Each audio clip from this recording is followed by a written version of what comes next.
On walkabout video.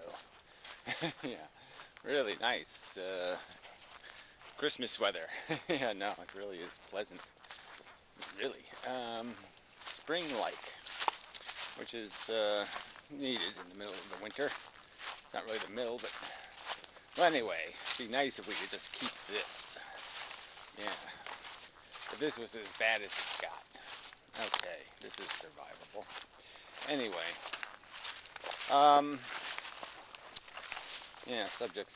All right, so yeah, this beginning is sort of a. I was just thinking about the Warbles video. That's why I said walkabout. Warbles on a lot made a video about his woo-woo. Yeah, it's not his winky, but his woo-woo.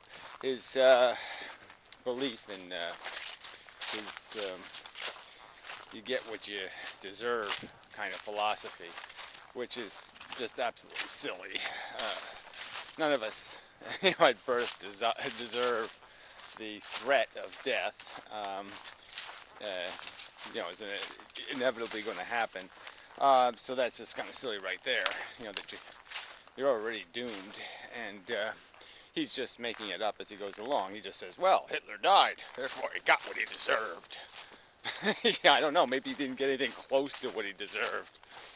Really nasty people die really quickly and painlessly, and really great people die slow and hard.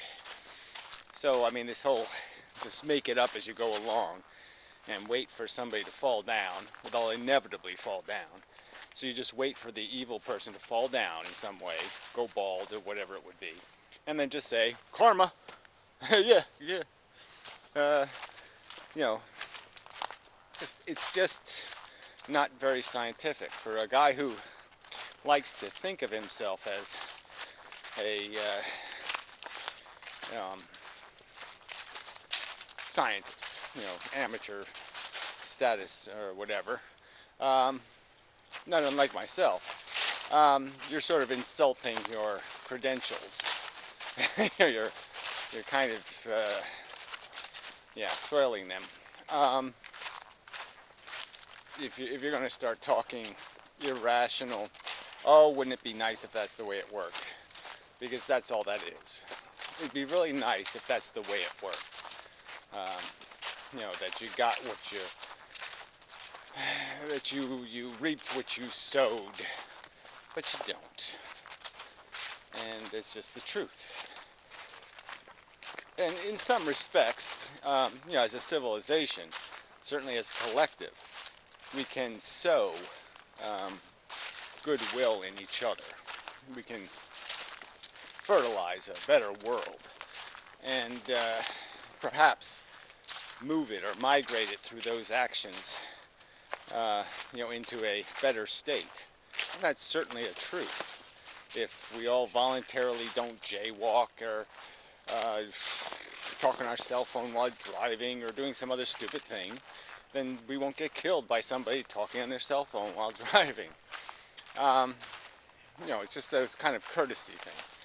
So those things will earn us a better world if we keep investing in them. You invest in respect and that's the right word. Manners. You invest in those things, and those things will reciprocally be migrated through other people investing likewise, and you'll end up better off. So be charitable, be generous, and you'll live in a world where maybe when you're in trouble, somebody will help you out. I mean, it's not that complicated, right? If you help the old lady across the street when when you're an old lady, somebody will help you across the street. So anyway, that really wasn't the subject of this video. It was rolling in my mind, so it fell out. I was going to talk about a comment on one of my videos. Some guy said, if life is inevitable, as if it was, coaxial guy. As if that's, I don't know whether this was a premise of his or some sort of like, oh, it just seems like it must be that way. But I mean, there are these people who think, oh, in an infinite universe, blah, blah, blah, blah, blah. And then never thinking that, well, are you saying that nothing is ever a unique event in an infinite universe? That nothing ever achieves unique status? There's never the most lightning strikes in a square foot of space per second in an infinite universe. Everything's always duplicated. Always. So that's the first paradox, logical paradox that comes up, is that, well, how could you possibly say, that everything happens more than once? That doesn't make any sense. Yeah, it doesn't. That nothing ever jumps the highest, or nothing ever flies the furthest, or nothing ever does anything the mostest. Ever. They're always tied, at least, for first. So that doesn't, right there you're in trouble. But this guy was talking as if,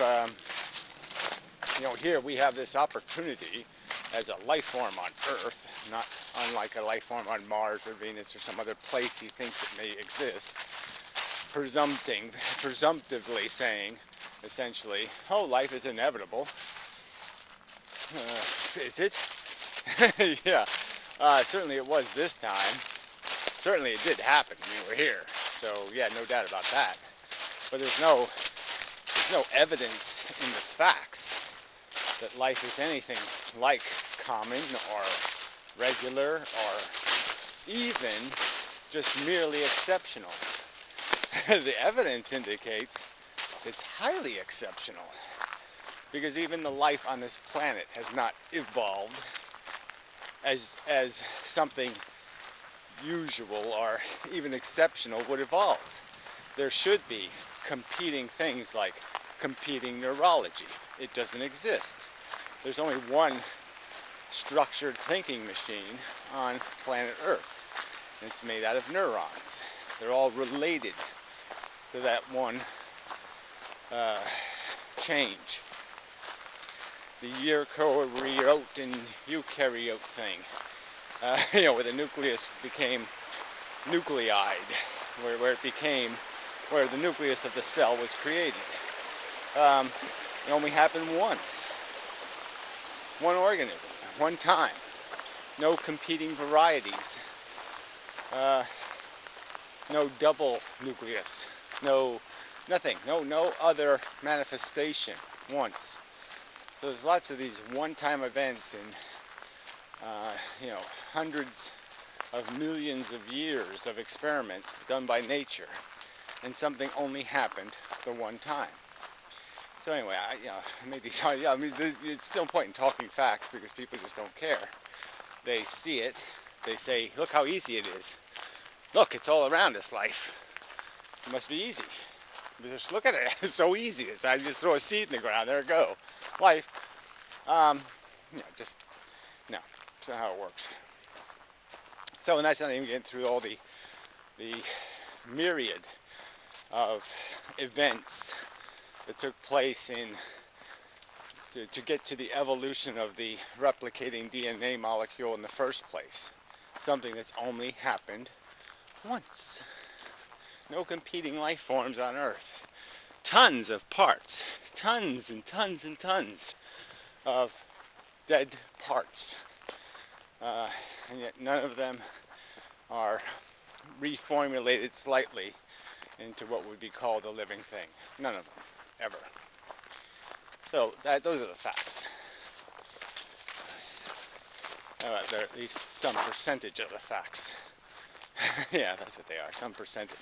Yeah, that guy's dressed for spring. Anyway, yeah, it really is. This is really a nice day. I should just find a place to sit. And just say, I'm just going to sit in the day. Quite exceptional. You don't. A lot of traffic. Yeah, busy road today. Alright, what else? I look like an axe murderer, to tell you the truth. I guess he was walking to the store. Long walk, actually, from here. over a mile. Had a little bag from this King John. Anyway, but they could have been just carrying his snappies or something. He had that slanty-headed, had a real cranky look. But I said hi, right? So I did my bit. Anyway.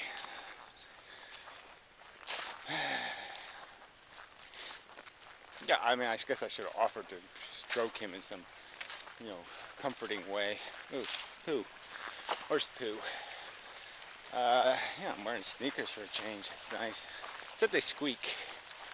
Yeah, they're used Nikes and they squeak. They fucking squeak. But I had another pair of Nikes that squeaked. It's just kind of funny. Very expensive sneakers and they squeak. Anyway, that's not on the subject. So anyway, back to the point I want to make. So the real point I want to make. So when people talk about infinite, they're looking that way. And they don't think to turn around and say, oh, wait a minute. Yeah, there's an infinite back there, too. And so this guy's basically, his point is that somehow, this life experiment could turn into something. It could do something. It could go out and save something, or rescue, or do that, whatever. No. See, if it could have done that, it would have already done it back there. So if it's your presumption that life is some reoccurring event, that happens and happens and happens and happens, clearly, in an infinite number of tries in the past, it has never succeeded, ever, in controlling the universe, right?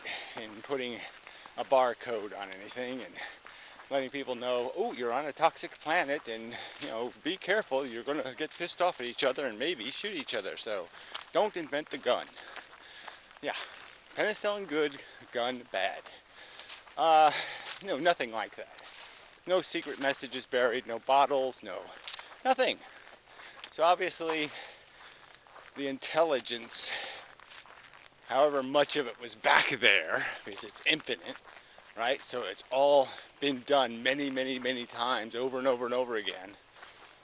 They never successfully controlled the monster. Never put a leash on it. Never successfully did anything. Because they're not here rescuing us. Right? They're not saving us from our ignorance. They're not doing anything. Nothing. Because they don't exist. That's probably a sensible answer. And if they do exist, they can never acquire the power to time travel, which you need to do to get anywhere, to do anything. So it's all quite hopeless. It's in the nature of matter, because that's what matter does. It creates space, It does. It just, all the little bits get, like Earth is covered with all these little tiny bits. And so all this matter has to have space between it and the other matter. Because look at it all. Look how much is collected here. It's used it all up. So there has to be a long way before you get to some more, because we sucked up a big pile of it here. So now there has to be an empty to get to another big pile of it. That's kind of like how it works. In a simplified quantum kind of viewpoint. We're lumps in a pressure gradient, and the lumps in the pressure gradient aren't going to be next to each other because there's not enough gradient in the gradient to make a whole too much lump. We have so much lump per square mile. There's only so much soil. I don't know how else to put it. You can't just keep piling, like you keep scooping sand out of the ocean and put it on a beach, but eventually you run out of sand, and then there's no sand in the ocean no more, and you cut your foot on a rock, or something like that. Anyway, the point is that the past, in all of its infinite permutations, all the weird monstrosities that you claim, are inevitable, none of them has been able to escape the boundaries of their futility. And so by your own theory, that nothing can do anything exceptional or unique in eternity, well, why should we try? Given perfect circumstances, I'm sort of all for it anyway, though. I mean, I'm for trying to, bridge the gaps, but not with a whole gigantic 7 billion human race. You don't need 7 billion lunatics running loose to do that. It's like a brave new world. It's like Orwell stuff, right? Orwell or the other guy. But anyway, one of those two guys. It's this, it all sounds adventurous. You know what I mean? See, it's like even Star Wars. Star Wars is cool because there's no peasants. Everybody's playing some sort of heroic role. Everybody's doing something interesting. When you have it's like, they even limited the number of peasants in things like Lord of the Rings. You saw the peasants now and then. They showed you a little image of their dirty little grungy lives. But obviously, if that's all people were doing was living little peasant lives, you wouldn't find it so charming. Yeah. Hey, pup. Hi there. Hi.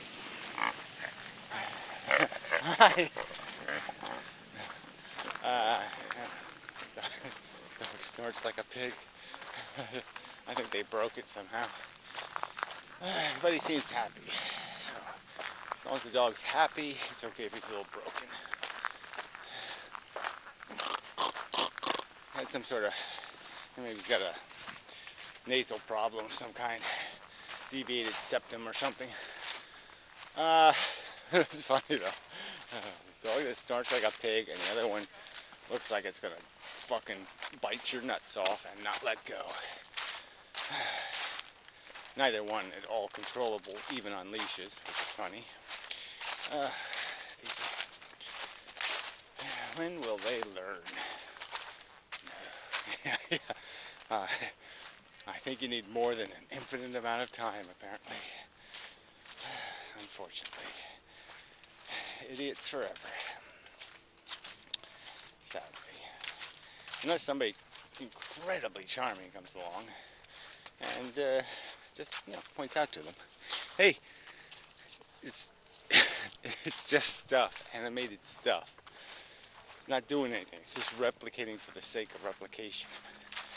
Get over yourself. It's all quite stupid. Don't promote it. Bad medicine. It's bad medicine. Don't get a prescription. Anyway, I think it's enough. I've done my job. Cleaned up all that dirt, you see.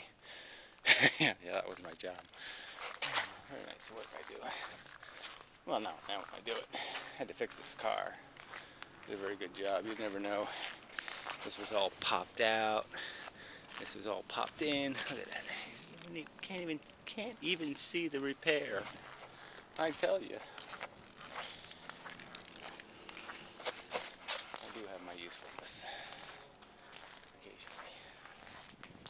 Mostly. Once in a while. Anyway, until next time. Oh, I gotta clean these windows. Anyway, until next time.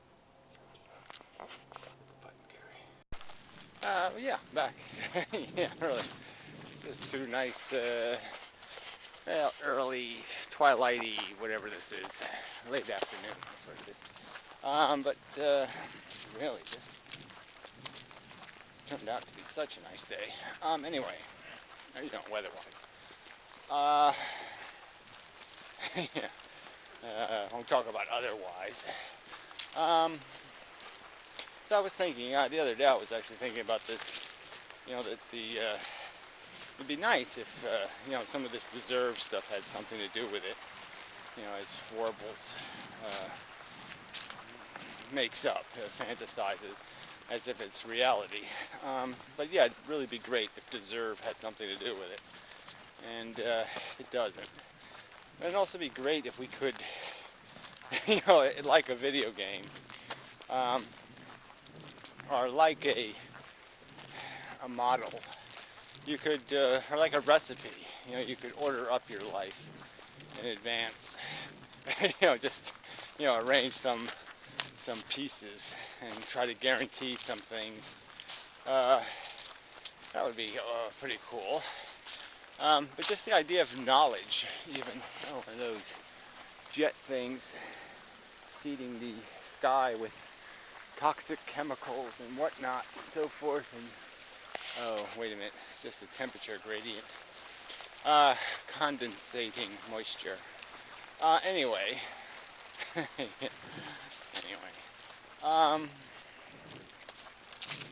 That if we could be really, I mean, not that it still wouldn't make it worth it to have these kind of superpowers, but I mean, just to have the ability to,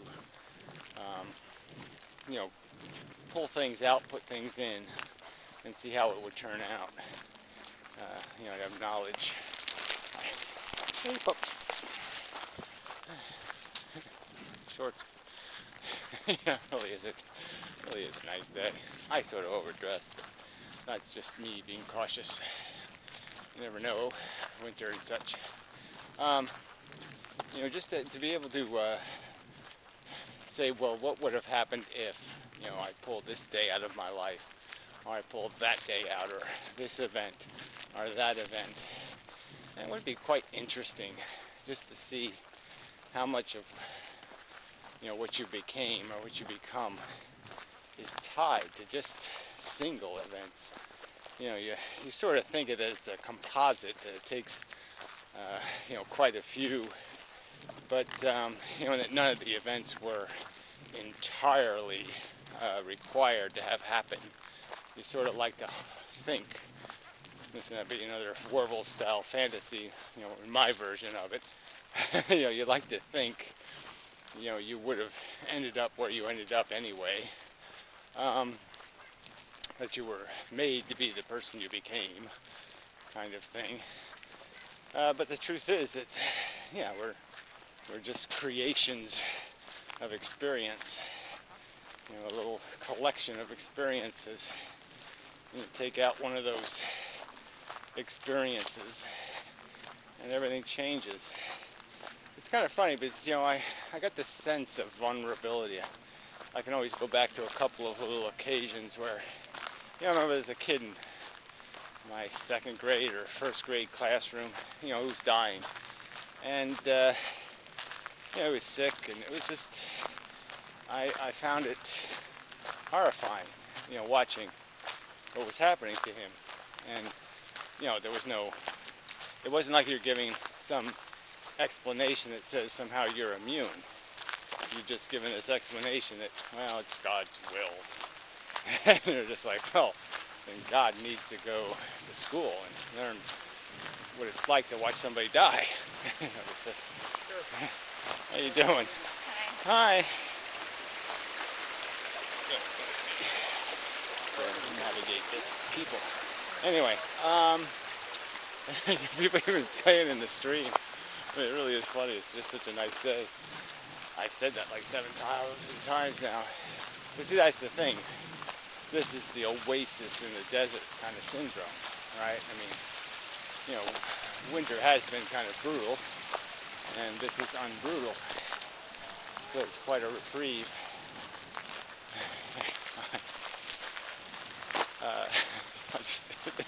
There aren't this many people out here in the summer, right? I don't come across, I must have come across a dozen different people, right? I mean, that doesn't happen in, the best day in spring. That doesn't happen. So it's like everybody just said, oh, must get out.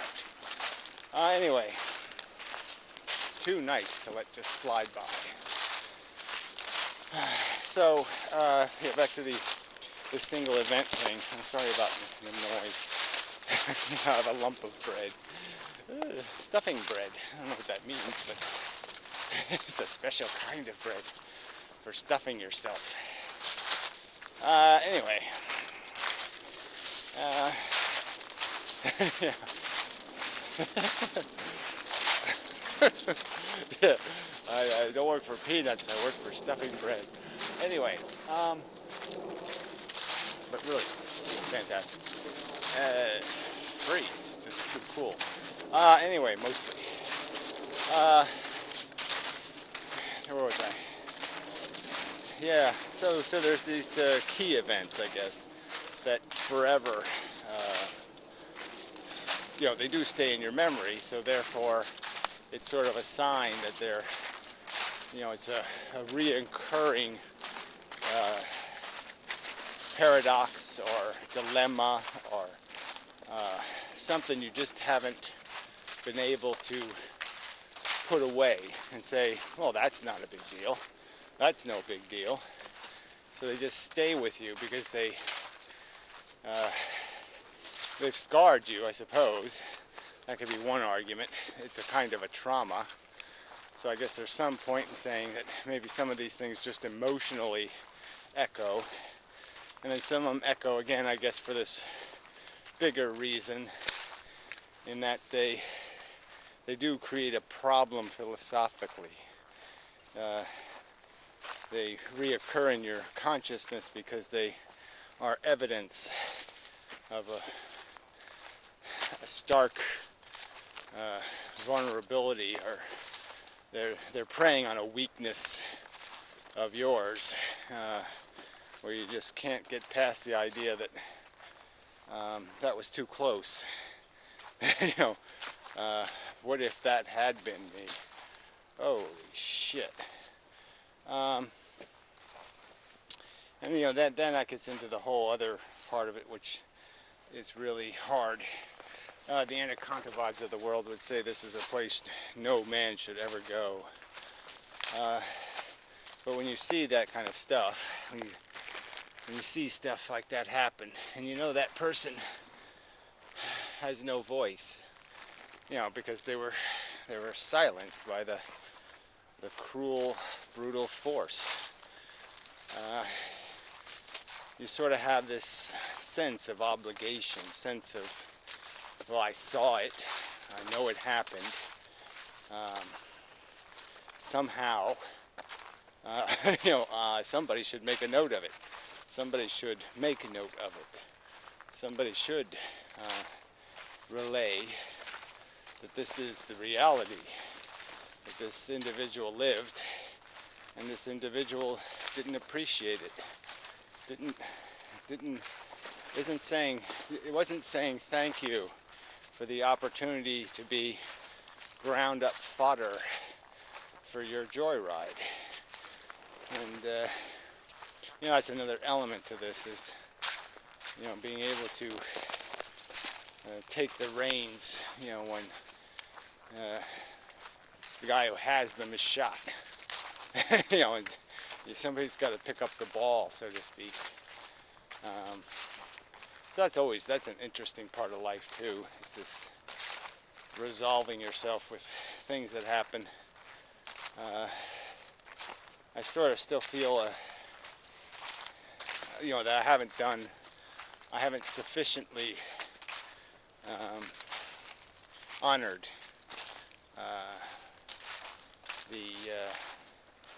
my privilege in knowing derived energy, and there's it's just not finished somehow. You can't, it's underdone, it's incomplete, and stuff like that does it doesn't get in your way every day. It's not tripping me as I'm walking here. But on reflection, you end up with a lot of those kind of things where you say, I have some experiences and some relationships and some knowledge that I haven't completely honored. I haven't picked up the reins well enough and done what they might have done if they had them in their hands. So I've not. It's just hard to put into words. It's not like you have this obligation, but you have an obligation to the fact that it would be an inverse kind of thing. It's back to the karma thing, and Orwell's on a lot. You know, it's the only way we all survive. It's the only way anything survives the chaos is through this process of honoring the fallen, so to speak. Making the whatever positive they had to contribute, trying to do it for them. Make their investments, their time, their energy, pay off. Where the hell am I? It's a little spooky. Whoa. No, further up. I'm not far enough. That's why it was confusing me. This is my crossing. See, it looks so much like a crossing that you couldn't miss it. It's got the crushed chair. This is just so obviously a crossing.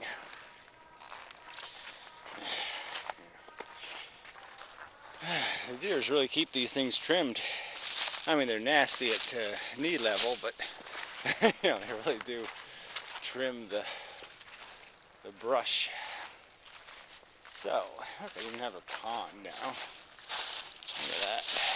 It's all ready for, you know, frogs and piglets and such. Yeah, so enough of this stuff. I don't know what my pots are doing here. Fucking deers probably were eating them. They were chewing them and they said, hey, wait a minute, why am I chewing on that? That doesn't taste very good. You know, deers are dumb and they talk dumb like that. Duh. I'm a deer. Amazingly, the plants are still growing in there. You're retarded, you little fuckers. It's a nasty world to be living in there. Garbage can plants. The new fad. It really is hilarious. I mean, they've survived. I mean, it was some bitter cold. I mean, talking teens and stuff. Really cold weather here. And somehow they have managed to survive that horror war. I don't know if I got any other plants out here I never brought in. Yeah, there's one in there. He doesn't look too good now. No, I'm not doing very well. Thanks, fucker. Yeah, sorry. No. But you really weren't all that spectacular, you know. And I got limited space in the house. I gotta make room for the fat cat and such. So anyway. Yeah, so that's enough. And so that cat jumped off of there, ran over here, ran around there, so it could sneak back under there. Oh, cats are so fucked up. So is there anything else? I don't think so. Hey, look at that. There's a cat. Meow. Did you say I was fat? Yeah, I did say you're a little fat. Yeah, yeah, you're offended now. You called me fat. Watch this. I want to do Olympical things. Look at that. I jumped on a chair. Look, I jumped off the chair. I'm not fat. I'm just kind of wubby. Anyway. That's how he says wubby. Anyway, till next time. Buttons. I hate these buttons. Yeah, I think I'm done. It's a completed video. Oh, I gotta get my key. Yeah, so till next time. I'd like to be able to wish you something, but I have absolutely no power. There's no power to my wishing. I have no voodoo. I have no mojo. I've got nothing, so there's just absolutely no point in me doing it. I mean, it's almost like a religious thing. Oh, Happy New Year. Like somehow I'm going to make your New Year happy. Like I have the power to stop the cancer. No, I don't. Anyway, till next time. I'm right here. Who's scratched on the door for? There's nobody in there to hear it. Well, that's kind of a complex. I mean, that's kind of a complex concept for a cat to get.